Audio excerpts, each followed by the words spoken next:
नमस्कार दोस्तों और स्वागत है आपका मेरे चैनल पर।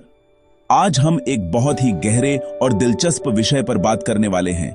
एक ऐसा विषय जो आपकी जिंदगी को एक नई दिशा दे सकता है। क्या आपने कभी सोचा है कि बौद्ध भिक्षु जो पहाड़ों की शांति में, मठों के अनुशासन में अपना जीवन बिताते हैं, वे हमेशा इतने शांत, इतने केंद्रित और इतने स्वस्थ कैसे रहते हैं? उनकी उम्र कुछ भी हो, उनके चेहरे पर एक अलग ही तेज और सुकून दिखाई देता है। उनकी इस अविश्वसनीय मानसिक और शारीरिक फिटनेस का राज क्या है? आज के इस वीडियो में दोस्तों हम इसी रहस्य से पर्दा उठाएंगे। हम बौद्ध भिक्षुओं की जीवन शैली में गहराई से उतरेंगे और उनकी 10 ऐसी आदतों को जानेंगे जिन्हें उन्होंने सदियों से अपनाया है और जो उन्हें इस असाधारण स्तर की सेहत और मन की शांति प्रदान करती है। ये आदतें सिर्फ उनके लिए नहीं हैं, ये आदतें हमारे लिए भी हैं। ये सरल हैं, शक्तिशाली हैं और इन्हें हम अपनी भागदौड़ भरी जिंदगी में भी अपना सकते हैं। तो मैं आपसे अनुरोध करता हूं कि इस वीडियो को अंत तक जरूर देखें। हर एक आदत एक मोती की तरह है और जब आप इन 10 मोतियों को एक साथ पिरोएंगे तो आपको एक ऐसा खजाना मिलेगा जो आपकी जिंदगी बदल सकता है। ये ज्ञान सिर्फ सुनने के लिए नहीं बल्कि अपनाने के लिए है। तो चलिए इस आध्यात्मिक यात्रा पर मेरे साथ चलिए और जानते हैं बौद्ध भिक्षुओं के स्वस्थ और शांत जीवन के 10 सुनहरे नियम। दोस्तों, हमारी लिस्ट की पहली और शायद सबसे महत्वपूर्ण आदत है ध्यान यानी मेडिटेशन। बौद्ध भिक्षुओं के लिए ध्यान उतना ही जरूरी है जितना हमारे लिए सांस लेना। यह उनकी दिनचर्या का एक अभिन्न अंग है। वे हर रोज बिना किसी नागा के घंटों ध्यान में बिताते हैं। यह उनके लिए कोई काम नहीं बल्कि खुद से जुड़ने का, अपने मन को समझने का एक पवित्र समय होता है। वे जानते हैं कि जैसे शरीर को स्वस्थ रखने के लिए व्यायाम जरूरी है, वैसे ही मन को स्वस्थ, शांत और शक्तिशाली बनाने के लिए ध्यान एक अनिवार्य व्यायाम है। ध्यान के माध्यम से वे अपने विचारों के ट्रैफिक को नियंत्रित करना सीखते हैं। हमारा मन हर पल हजारों विचारों से भरा रहता है। अतीत की चिंताएं, भविष्य की योजनाएं, डर, इच्छाएं। यह एक अनियंत्रित नदी की तरह है। ध्यान एक बांध की तरह काम करता है जो इस नदी के प्रवाह को शांत और नियंत्रित करता है। भिक्षु अपनी सांसों पर ध्यान केंद्रित करते हैं, हर आती जाती सांस के प्रति सजग रहते हैं। इस प्रक्रिया में वे अपने विचारों के साक्षी बन जाते हैं, उनसे जुड़ते नहीं, बस उन्हें देखते हैं। इस अभ्यास से उनका मन अविश्वसनीय रूप से शांत और एकाग्र हो जाता है। यह उन्हें वर्तमान क्षण में जीना सिखाता है। जब मन अतीत और भविष्य की भागदौड़ से मुक्त होकर वर्तमान में टिक जाता है तो असली शांति का अनुभव होता है। इससे उनकी निर्णय लेने की क्षमता बढ़ती है, तनाव का स्तर घटता है और वे जीवन की चुनौतियों का सामना एक स्थिर और शांत मन से कर पाते हैं। ध्यान ही वह नींव है जिस पर उनकी मानसिक शक्ति का पूरा महल खड़ा होता है।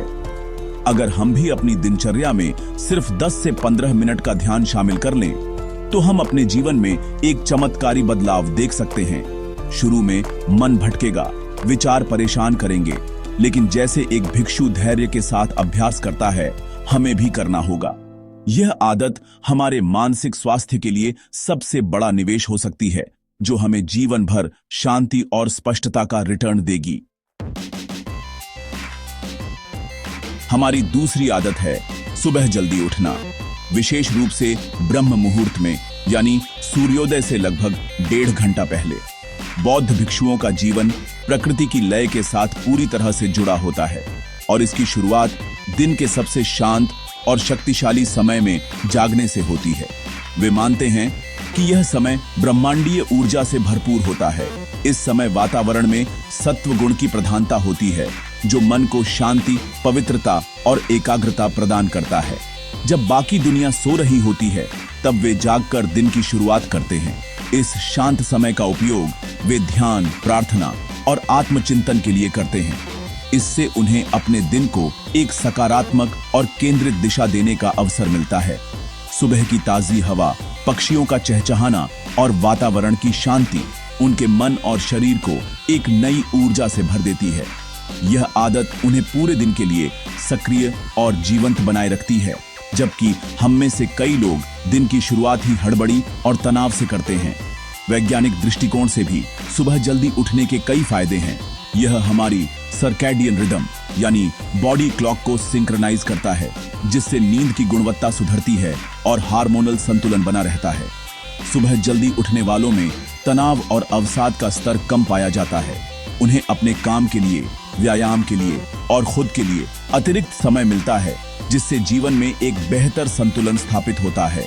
तो दोस्तों, यह आदत हमें सिखाती है कि दिन की शुरुआत कैसे की जाए। अलार्म के स्नूज बटन को बार बार दबाने की बजाय अगर हम भी प्रकृति के साथ जागने का प्रयास करें तो हम उस अनमोल ऊर्जा का अनुभव कर सकते हैं जो बौद्ध भिक्षुओं को दिन भर स्फूर्तिवान रखती है। यह सिर्फ एक आदत नहीं, बल्कि अपने जीवन की गुणवत्ता को बढ़ाने का एक शक्तिशाली तरीका है जो हमें अधिक उत्पादक, शांत और ऊर्जावान बना सकता है। तीसरी आदत जो बौद्ध भिक्षुओं के शारीरिक स्वास्थ्य का एक प्रमुख स्तंभ है, वह है संतुलित और सात्विक आहार। वे भोजन को सिर्फ स्वाद के लिए नहीं, बल्कि शरीर को चलाने वाले ईंधन के रूप में देखते हैं। उनका सिद्धांत है, उतना ही खाओ जितना जीने के लिए जरूरी है, जीने के लिए मत खाओ।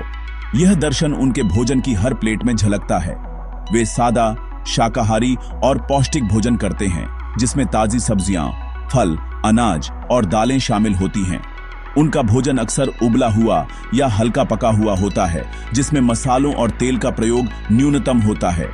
इससे भोजन के प्राकृतिक पोषक तत्व नष्ट नहीं होते और शरीर को उसे पचाने में अतिरिक्त मेहनत नहीं करनी पड़ती। वे प्रोसेस्ड फूड, चीनी और अत्यधिक तले भुने भोजन से पूरी तरह दूर रहते हैं। यह सादगी उनके शरीर को हल्का और ऊर्जावान बनाए रखती है। वे जानते हैं कि जैसा अन्न वैसा मन। भारी और तामसिक भोजन मन में आलस्य और नकारात्मक विचार पैदा करता है, जबकि सात्विक भोजन मन को शांत और एकाग्र रखने में मदद करता है। इसके अलावा वे माइंडफुल ईटिंग का अभ्यास करते हैं, यानी भोजन करते समय उनका पूरा ध्यान सिर्फ भोजन पर होता है। वे धीरे धीरे खाते हैं, हर निवाले के स्वाद और बनावट को महसूस करते हैं और भोजन के लिए कृतज्ञता का भाव रखते हैं। वे भोजन करते समय बात नहीं करते या कोई और काम नहीं करते। इस अभ्यास से न केवल पाचन क्रिया बेहतर होती है, बल्कि वे अधिक खाने से भी बचते हैं। उनका मस्तिष्क शरीर के संकेतों को बेहतर ढंग से समझ पाता है कि पेट भर गया है। बौद्ध भिक्षु अक्सर दिन में केवल 1 या 2 बार ही भोजन करते हैं और सूर्यास्त के बाद कुछ भी नहीं खाते। यह उनके पाचन तंत्र को आराम करने और शरीर को डिटॉक्स करने का पर्याप्त समय देता है। हमारी आधुनिक जीवन शैली में जहां हम अक्सर स्वाद और सुविधा के लिए कुछ भी खा लेते हैं, यह आदत हमें सिखाती है कि भोजन के प्रति हमारा दृष्टिकोण कैसा होना चाहिए। अपने शरीर का सम्मान करना और उसे सही ईंधन देना ही लंबे और स्वस्थ जीवन की कुंजी है। नियमित व्यायाम, गति में जीवन। बौद्ध भिक्षुओं की चौथी आदत है नियमित और हल्का व्यायाम। आप शायद उन्हें जिम में भारी वजन उठाते हुए कल्पना नहीं कर सकते, और यह सही भी है। उनका व्यायाम का तरीका भी उनकी जीवन शैली की तरह ही सरल, सौम्य और प्रकृति के करीब होता है। वे मानते हैं कि शरीर को गतिशील रखना ऊर्जा के प्रवाह को बनाए रखने और उसे स्वस्थ रखने के लिए आवश्यक है। जड़ता शरीर और मन दोनों के लिए हानिकारक है। उनके व्यायाम में अक्सर चलना, विशेष रूप से पहाड़ों या मठ के परिसर में, एक महत्वपूर्ण भूमिका निभाता है। वे हर रोज मीलों चलते हैं। यह न केवल एक बेहतरीन कार्डियो एक्सरसाइज है, बल्कि यह उन्हें प्रकृति के साथ जुड़ने और ध्यान की अवस्था में रहने का भी अवसर देता है। इसके अलावा कई बौद्ध परंपराओं में मार्शल आर्ट्स जैसे कुंग फू या ताई ची का अभ्यास भी किया जाता है। ये अभ्यास सिर्फ शारीरिक शक्ति के लिए नहीं है, बल्कि ये मन, शरीर और सांस के बीच एक गहरा समन्वय स्थापित करते हैं। ताई ची जैसी धीमी और लयबद्ध गतियां शरीर के जोड़ों के लिए बहुत फायदेमंद होती है, रक्त संचार को बेहतर बनाती है और संतुलन में सुधार करती है। इसी तरह वे सरल स्ट्रेचिंग और योग के कुछ आसनों का भी अभ्यास करते हैं ताकि शरीर में लचीलापन बना रहे। उनका लक्ष्य विशाल मांसपेशियां बनाना नहीं, बल्कि एक ऐसा शरीर तैयार करना है जो लचीला, फुर्तीला और रोग मुक्त हो, ताकि वे बिना किसी बाधा के अपनी आध्यात्मिक साधना कर सकें। यह आदत हमें सिखाती है कि व्यायाम का मतलब हमेशा तीव्र और थका देने वाला वर्कआउट नहीं होता। नियमित रूप से चलना, स्ट्रेचिंग करना या कोई सौम्य अभ्यास जैसे योग या ताई ची को अपनाना भी हमारे शारीरिक स्वास्थ्य के लिए चमत्कार कर सकता है। महत्वपूर्ण है निरंतरता। हर दिन थोड़ा समय अपने शरीर को गति देने के लिए निकालना हमें लंबे समय तक स्वस्थ और सक्रिय रख सकता है, ठीक वैसे ही जैसे यह बौद्ध भिक्षुओं को रखता है। उपवास, शरीर की शुद्धि। बौद्ध भिक्षुओं की जीवन शैली में पांचवी शक्तिशाली आदत है नियमित उपवास या इंटरमिटेंट फास्टिंग। यह उनके लिए केवल एक धार्मिक अनुष्ठान नहीं, बल्कि शरीर और मन को शुद्ध करने का एक वैज्ञानिक तरीका है। वे समझते हैं कि हमारे पाचन तंत्र को लगातार काम करने के लिए नहीं बनाया गया है, इसे भी आराम और खुद की मरम्मत के लिए समय चाहिए। उपवास यही समय प्रदान करता है। कई बौद्ध मठों में भिक्षु दोपहर के बाद भोजन नहीं करते, जिसका अर्थ है कि वे लगभग 18 से 20 घंटे उपवास रखते हैं। इस लंबी अवधि के दौरान जब शरीर को भोजन पचाने का काम नहीं करना पड़ता, तो वह अपनी ऊर्जा को शरीर की मरम्मत और सफाई यानी डिटॉक्सिफिकेशन पर केंद्रित करता है। यह प्रक्रिया ऑटोफैगी कहलाती है, जिसमें कोशिकाएं अपने अंदर के कचरे और क्षतिग्रस्त हिस्सों को साफ करती हैं। यह सेलुलर स्तर पर शरीर को नवीनीकृत करने जैसा है। इस अभ्यास से उनके शरीर से विषाक्त पदार्थ बाहर निकल जाते हैं, जिससे उनकी प्रतिरक्षा प्रणाली मजबूत होती है और वे बीमारियों से बचे रहते हैं। उपवास न केवल शारीरिक स्वास्थ्य के लिए फायदेमंद है, बल्कि यह मानसिक स्पष्टता और इच्छा शक्ति को भी बढ़ाता है। जब आप भोजन की इच्छा पर नियंत्रण करना सीखते हैं, तो आप अपनी अन्य इंद्रियों और इच्छाओं पर भी बेहतर नियंत्रण स्थापित कर पाते हैं। यह आत्म अनुशासन का एक शक्तिशाली अभ्यास है। आज के समय में जहां इंटरमिटेंट फास्टिंग एक हेल्थ ट्रेंड बन गया है, बौद्ध भिक्षु इसे सदियों से अपनाते आ रहे हैं। यह हमें सिखाता है कि कभी-कभी न खाना भी खाने जितना ही महत्वपूर्ण हो सकता है। हमें हर समय खाने की जरूरत नहीं है। अपने पाचन तंत्र को नियमित रूप से आराम देना, उसे खुद को ठीक करने का मौका देना, हमें न केवल शारीरिक रूप से हल्का और स्वस्थ महसूस कराएगा, बल्कि हमारे मानसिक ध्यान और इच्छा शक्ति को भी एक नई ऊंचाई पर ले जाएगा। सादगी, मन का हल्कापन।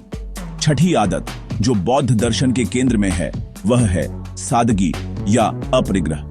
बौद्ध भिक्षु एक अत्यंत सरल जीवन जीते हैं। उनकी जरूरतें बहुत सीमित होती हैं। उनके पास कुछ जोड़ी कपड़े, एक भिक्षा पात्र और कुछ आवश्यक वस्तुओं के अलावा शायद ही कोई भौतिक संपत्ति होती है। वे इस सिद्धांत में विश्वास करते हैं कि जितनी अधिक भौतिक वस्तुएं हमारे पास होती हैं, हमारा मन उतना ही अधिक उनमें उलझा रहता है। यह सादगी सिर्फ वस्तुओं तक सीमित नहीं है, यह उनके जीवन के हर पहलू में दिखाई देती है। उनका रहन सहन सादा है, उनका भोजन सादा है और उनके रिश्ते भी सरल और स्पष्ट होते हैं।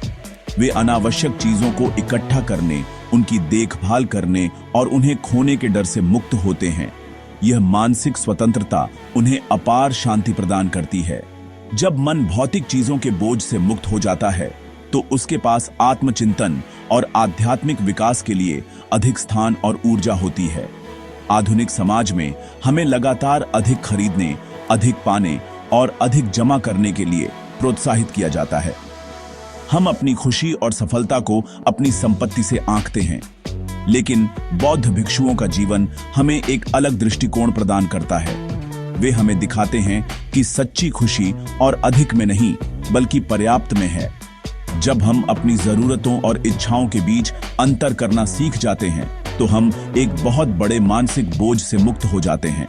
इस आदत को अपनाने का मतलब यह नहीं है कि हमें सब कुछ त्याग देना है, बल्कि इसका मतलब यह है कि हमें अपनी चीजों के प्रति अपनी आसक्ति को कम करना है। अपनी जिंदगी से उन चीजों को हटाना जिनकी हमें वास्तव में जरूरत नहीं है। अपने जीवन को सरल बनाना हमें मानसिक रूप से हल्का और अधिक स्वतंत्र महसूस करा सकता है। सादगी बाहरी अव्यवस्था को कम करती है, जिससे आंतरिक शांति का मार्ग प्रशस्त होता है। बौद्ध भिक्षुओं की 7वीं आदत है कृतज्ञता का निरंतर अभ्यास। यह उनके जीवन का एक मूलभूत हिस्सा है। वे हर दिन, हर पल उन चीजों के लिए आभार व्यक्त करते हैं जो उनके पास हैं, चाहे वे कितनी भी छोटी क्यों ना हो। सुबह जागने पर एक और दिन के लिए कृतज्ञता, भोजन के लिए कृतज्ञता, प्रकृति की सुंदरता के लिए कृतज्ञता और यहां तक कि चुनौतियों के लिए भी कृतज्ञता, क्योंकि वे उन्हें सीखने और विकसित होने का अवसर प्रदान करती हैं। यह अभ्यास उनके दृष्टिकोण को पूरी तरह से बदल देता है। जहां एक सामान्य व्यक्ति उन चीजों पर ध्यान केंद्रित करता है जो उसके पास नहीं है, वहीं एक भिक्षु उन चीजों पर ध्यान केंद्रित करता है जो उसके पास हैं। यह अभाव की मानसिकता को प्रचुरता की मानसिकता में बदल देता है। जब आप लगातार आभार व्यक्त करते हैं तो आपका मस्तिष्क सकारात्मक चीजों को खोजने के लिए प्रशिक्षित हो जाता है। यह न्यूरोप्लास्टिसिटी का एक बेहतरीन उदाहरण है, जहां आप सचमुच अपने मस्तिष्क को अधिक सकारात्मक और खुश रहने के लिए रीवायर कर सकते हैं। कृतज्ञता का अभ्यास उन्हें विनम्र बनाता है। वे समझते हैं कि उन्हें जो कुछ भी मिला है वह एक उपहार है और वे उसे हल्के में नहीं लेते। यह भावना उन्हें अहंकार से दूर रखती है और उनके मन में करुणा और प्रेम को बढ़ाती है। वे हर सुबह और शाम को विशेष रूप से समय निकालकर उन सभी लोगों और परिस्थितियों के प्रति आभार व्यक्त करते हैं जिन्होंने उनके जीवन में योगदान दिया है। दोस्तों, यह एक बहुत ही सरल लेकिन अविश्वसनीय रूप से शक्तिशाली आदत है जिसे हम तुरंत अपना सकते हैं। हर रात सोने से पहले सिर्फ 3 ऐसी चीजों के बारे में सोचें या लिखें जिनके लिए आप उस दिन आभारी हैं। यह अभ्यास धीरे धीरे आपके जीवन के प्रति आपके नजरिए को बदल देगा। आप पाएंगे कि आपके पास शिकायत करने के लिए बहुत कम और धन्यवाद देने के लिए बहुत कुछ है। कृतज्ञता ही सच्ची खुशी और मानसिक शांति का सीधा मार्ग है। 8वीं आदत जो बौद्ध भिक्षुओं के जीवन को अर्थ और उद्देश्य प्रदान करती है वह है सेवा, यानी दूसरों की निस्वार्थ मदद करना।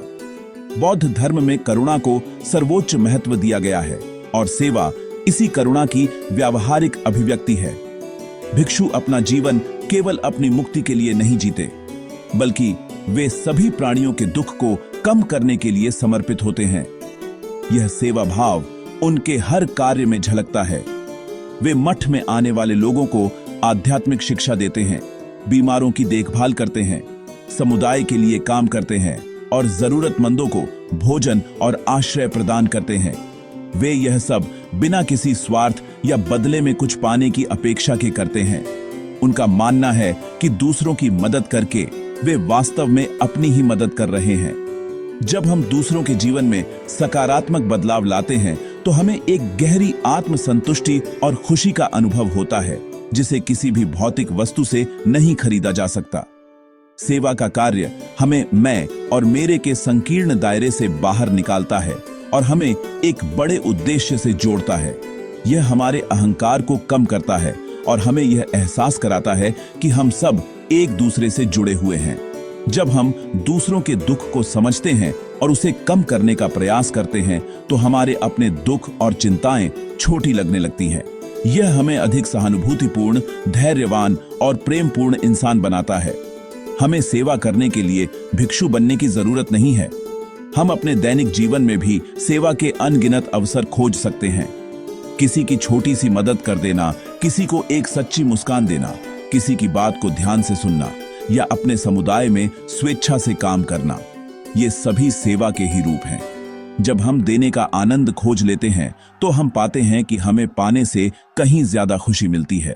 सेवा ही आत्मसंतुष्टि और सच्चे अर्थपूर्ण जीवन का मार्ग है। 9वीं आदत थोड़ी असामान्य लग सकती है, लेकिन यह बौद्ध भिक्षुओं की मानसिक स्पष्टता और ऊर्जा के संरक्षण के लिए अत्यंत महत्वपूर्ण है। यह आदत है सीमित बोलना या मौन का अभ्यास। बौद्ध भिक्षु बहुत कम और केवल तभी बोलते हैं जब यह आवश्यक हो। वे व्यर्थ की बातचीत, गपशप, आलोचना या शिकायत करने से बचते हैं। वे जानते हैं कि शब्द ऊर्जा हैं और हर अनावश्यक शब्द ऊर्जा का अपव्यय है। बोलने की प्रक्रिया में बहुत अधिक मानसिक ऊर्जा खर्च होती है। हमें सोचना पड़ता है कि क्या बोलना है, कैसे बोलना है और फिर उसे व्यक्त करना होता है। जब हम लगातार बोलते रहते हैं तो हमारी मानसिक ऊर्जा बिखर जाती है और हम ध्यान केंद्रित करने की क्षमता खो देते हैं। मौन का अभ्यास इस ऊर्जा को बचाता है और उसे आंतरिक चिंतन और जागरूकता की ओर मोड़ देता है। जब बाहरी शोर कम हो जाता है तो हम अपने भीतर की आवाज को बेहतर ढंग से सुन पाते हैं। इसके अलावा कम बोलने से हमारे शब्दों का महत्व बढ़ जाता है। जब एक भिक्षु कुछ कहता है तो लोग उसे ध्यान से सुनते हैं क्योंकि वे जानते हैं कि यह विचारपूर्ण और महत्वपूर्ण होगा। मौन उन्हें बोलने से पहले सोचने का समय देता है, जिससे उनके शब्द अधिक सार्थक, दयालु और प्रभावी होते हैं। यह उन्हें जल्दबाजी में कुछ ऐसा कहने से बचाता है जिस पर उन्हें बाद में पछताना पड़े। मौन संघर्ष और गलतफहमियों से बचने का भी एक शक्तिशाली उपकरण है। हम अपनी जिंदगी में भी इस आदत को अपना सकते हैं। इसका मतलब यह नहीं है कि हम बात करना बंद कर दें, बल्कि यह है कि हम अधिक माइंडफुल होकर बोलें। बोलने से पहले सोचें, क्या यह कहना जरूरी है? क्या यह सच है? क्या यह दयालु है? दिन में कुछ समय के लिए मौन का अभ्यास करना, जैसे भोजन करते समय या टहलते समय, हमारे मन को शांत कर सकता है और हमारी ऊर्जा को संरक्षित कर सकता है। कम बोलें, लेकिन जो भी बोलें वह सार्थक हो। और दोस्तों, हमारी 10वीं और अंतिम आदत है स्व अनुशासन। यह वह गोंद है जो अन्य सभी आदतों को एक साथ जोड़कर रखती है। बौद्ध भिक्षुओं का जीवन कठोर अनुशासन पर आधारित होता है। उनकी दिनचर्या निश्चित होती है। जागने का समय, ध्यान का समय, भोजन का समय, अध्ययन का समय, सेवा का समय, सब कुछ पूर्व निर्धारित होता है और वे इसका पूरी निष्ठा से पालन करते हैं। यह अनुशासन बाहर से थोपा हुआ नहीं होता, बल्कि यह उनका अपना स्वेच्छा से चुना हुआ मार्ग होता है। वे जानते हैं कि मन स्वाभाविक रूप से आलसी और पलायनवादी होता है। वह हमेशा आसान रास्ता खोजना चाहता है। स्व अनुशासन वह शक्ति है जो मन को सही रास्ते पर बनाए रखती है, भले ही वह मुश्किल क्यों ना हो। यह जो अच्छा लगता है और जो करना सही है के बीच सही चुनाव करने की क्षमता है। अनुशासन उनके जीवन में एक लय और संतुलन लाता है। यह उन्हें टाल मटोल और निर्णय लेने की थकान से बचाता है। जब आपकी दिनचर्या तय होती है तो आपको हर पल यह सोचने में ऊर्जा बर्बाद नहीं करनी पड़ती कि अब क्या करना है। आप बस प्रवाह के साथ चलते हैं। यह अनुशासन ही उन्हें लगातार ध्यान करने, स्वस्थ भोजन करने और नियमित व्यायाम करने में सक्षम बनाता है, तब भी जब उनका मन ऐसा करने का न हो। यह आदत शायद अपनाने में सबसे चुनौतीपूर्ण है, लेकिन यह सबसे अधिक फायदेमंद भी है। स्व अनुशासन स्वतंत्रता का दूसरा नाम है। यह आपको अपनी आदतों, अपनी भावनाओं और अंततः अपने जीवन का स्वामी बनाता है। हम छोटी शुरुआत कर सकते हैं। हर दिन एक ही समय पर उठने का नियम बनाना या हर रोज 10 मिनट व्यायाम करने का संकल्प लेना। हर बार जब हम अनुशासन का पालन करते हैं तो हम अपनी इच्छा शक्ति की मांसपेशी को मजबूत करते हैं, जो हमें जीवन के हर क्षेत्र में सफलता और संतुलन प्राप्त करने में मदद करती है। तो दोस्तों, ये थीं बौद्ध भिक्षुओं की वो 10 शक्तिशाली आदतें जो उन्हें सदियों से मानसिक और शारीरिक रूप से फिट रखे हुए हैं। ध्यान से लेकर स्व अनुशासन तक हर आदत अपने आप में एक जीवन बदलने वाला सिद्धांत है। हमने देखा कि कैसे सादगी, कृतज्ञता और सेवा उनके जीवन को अर्थ और शांति से भर देती है, और कैसे संतुलित आहार, व्यायाम और उपवास उनके शरीर को एक मंदिर की तरह स्वस्थ रखते हैं। यह ज्ञान सिर्फ सुनने में अच्छा नहीं लगता, बल्कि यह व्यावहारिक और अपनाने योग्य है। इस वीडियो को देखने के लिए और इस यात्रा में मेरे साथ बने रहने के लिए आपका बहुत बहुत धन्यवाद। मुझे उम्मीद है कि इन आदतों ने आपको प्रेरित किया होगा। याद रखिए, आपको इन सभी को एक साथ शुरू करने की जरूरत नहीं है। किसी एक आदत से शुरुआत करें जो आपको सबसे ज्यादा आकर्षित करती हो। उसे अपनी दिनचर्या का हिस्सा बनाएं, और जब आप उसमें सहज हो जाएं, तो दूसरी आदत को अपनाएं। छोटे छोटे कदम ही एक लंबी और सफल यात्रा की नींव रखते हैं। इन आदतों को अपनाकर आप भी अपने जीवन में अधिक शांति, स्वास्थ्य और खुशी का अनुभव कर सकते हैं। अगर आपको यह वीडियो पसंद आया हो और आपको इससे कुछ सीखने को मिला हो तो कृपया इसे लाइक करें और अपने दोस्तों और परिवार के साथ शेयर करें ताकि यह ज्ञान अधिक से अधिक लोगों तक पहुंच सके। भविष्य में ऐसे ही गहरे और जीवन बदलने वाले वीडियो देखने के लिए चैनल को सब्सक्राइब करना न भूलें और बेल आइकॉन को भी दबा दें। आपके विचार मेरे लिए बहुत महत्वपूर्ण हैं, तो कमेंट्स में बताएं कि आप सबसे पहले कौन सी आदत अपनाने जा रहे हैं। मिलते हैं अगले वीडियो में। धन्यवाद।